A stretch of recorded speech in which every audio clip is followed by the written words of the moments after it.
Welcome to another episode of EcoVille, and today on the program we have Faith Aweko, who is a waste-prenuer. She is the founder of Reform Africa, a Ugandan-based company that recycles plastics to make unique and fashionable bags.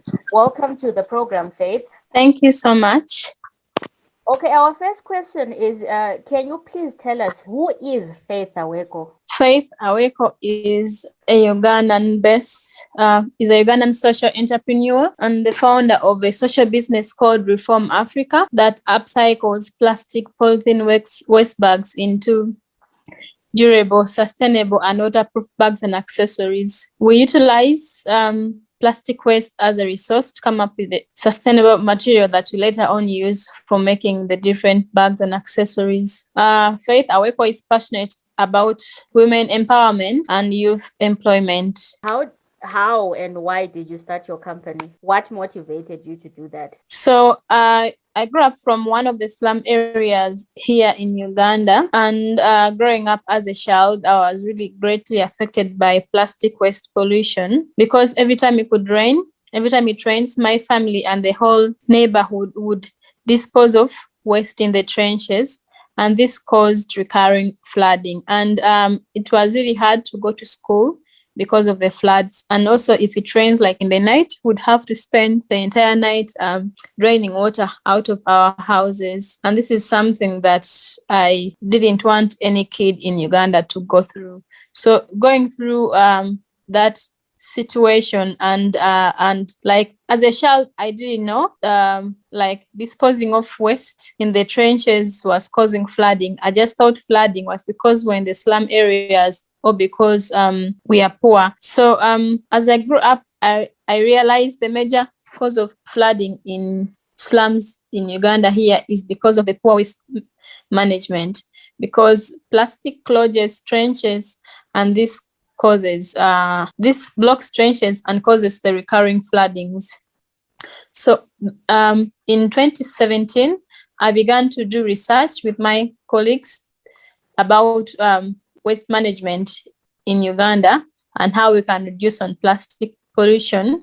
And in 2019 is when we started to produce the bags. Okay, so you were motivated by lack of proper waste disposal in your country or in the area that you were staying in?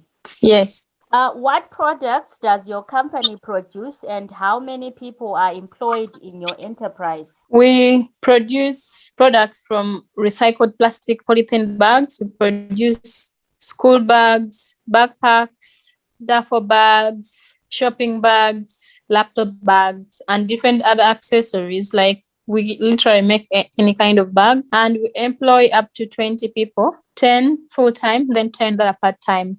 So the full-time work as tailors and also people who recycle the plastic. Then the part-time are women who collect plastic, sort and wash them. Okay, so as you said, you use polythene plastic as the base of the material for your bags. So how much plastic do you guys use in a month, and what's the output of the bags that you make in a month? So we are able to recycle 300 kilograms of plastic per month, and we produce, like we have 5 tailors, and each of them produces 10 bags per day. So that means we are producing 50 bags in a day. Oh, that's great. So where do you get the material from? Who provides you with the material? The materials are got from the different landfills that waste is disposed. Then also plastic is littered at any open place here in Uganda. So Uganda, we produce 500 tons of plastic waste every day, and 51% of this waste is not collected.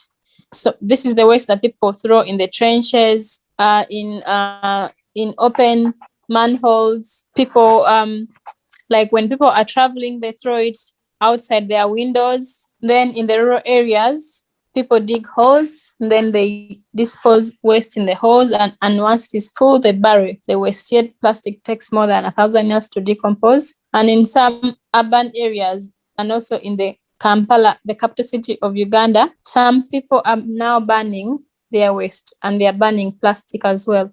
And this is causing toxic fumes. So like the women pick plastic literally from the landfills, from the streets, from the dustbins, like anywhere. And most cases, when it rains, that is when you really see that there's a lot of waste that has been brought over by the floods and the waters that are running around.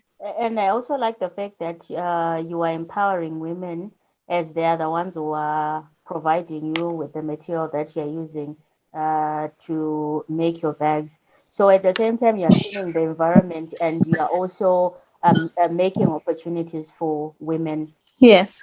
Mm. So why do you think it's important to recycle plastic? I think recycling is the way to go because plastic takes more than 1,000 years to decompose. And mostly here in Uganda, our recycling rate is just less than 1%, yet we are producing over 500 tons of plastic every day. And also because of like basically also here the population is growing like all the time, and there is also high demand of like products like sodas, food and beverages companies, and with the competition among the companies, that means there is also now production of a lot of plastics. And Uganda is highly agricultural economy. So when these plastic bags enter the agricultural soils,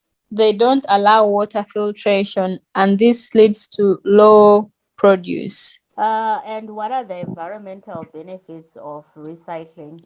Since it seems plastic is even affecting agriculture and just affecting everyone. The first one is we are reducing plastic pollution on the environment, and we are one way or the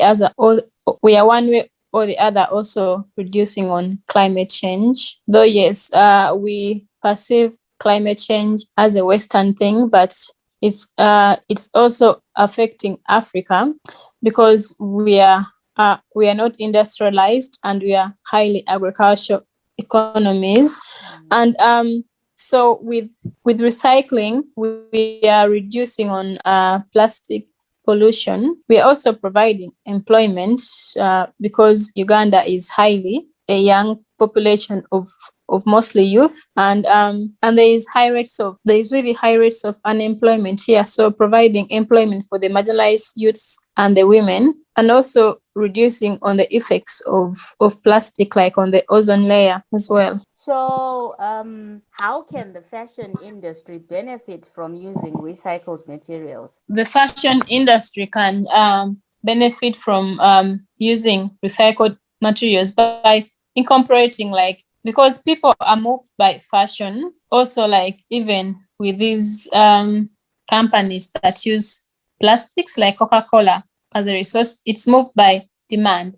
And we as creatives, we are the only people who can innovate and create products. Like, for example, how we are creating bags for school kids or for people. So being able to create products, then introduce them to the community, and we use our fashion skills to sensitize people about waste management, about plastic pollution. No, it's good to know that you're using your creativity to actually clean up the environment and make sure we protect the environment for future generations. And I also Yes. found that you have partnered with another company to make plastic face shields that are assisting in the fight against COVID-19. Can you please tell us more about that? So last year when COVID hit, we realized as creatives and us as Reform Africa, we would not just sit and watch because there was shortage of PPE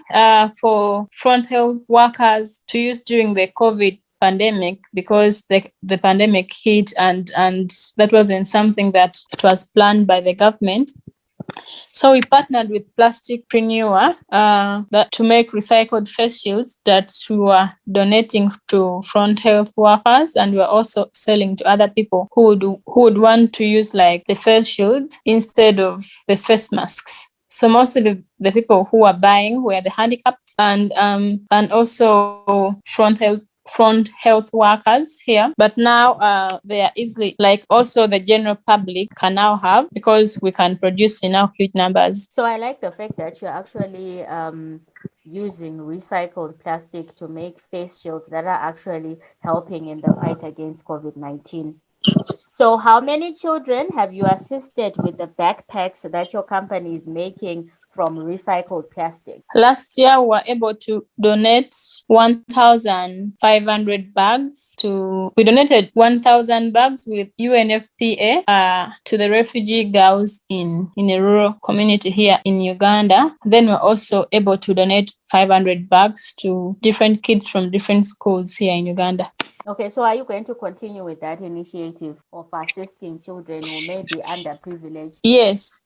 So our major goal is to really, like, for every kid here in the rural area to be able to have the dignity, because most of the kids here go to school without a school bag. So for every backpack that we sell, we are donating one free school bag to a rural kid here in Uganda. That's really commendable. So lastly, do you have plans to expand your business? Yes, we are in the process of setting up a recycling hub where different schools and communities or different groups of people can come and learn about recycling. So we can also scale our production, and we are also now venturing into recycling hard plastic. Initially, the soft plastic that we're recycling, like the plastic bags, are from soft plastic. So we also want to start recycling the harder plastic and make. Currently, we are prototyping with making recycled cloth peg, one that people can use for hanging their clothes. So that is our first product that we are doing.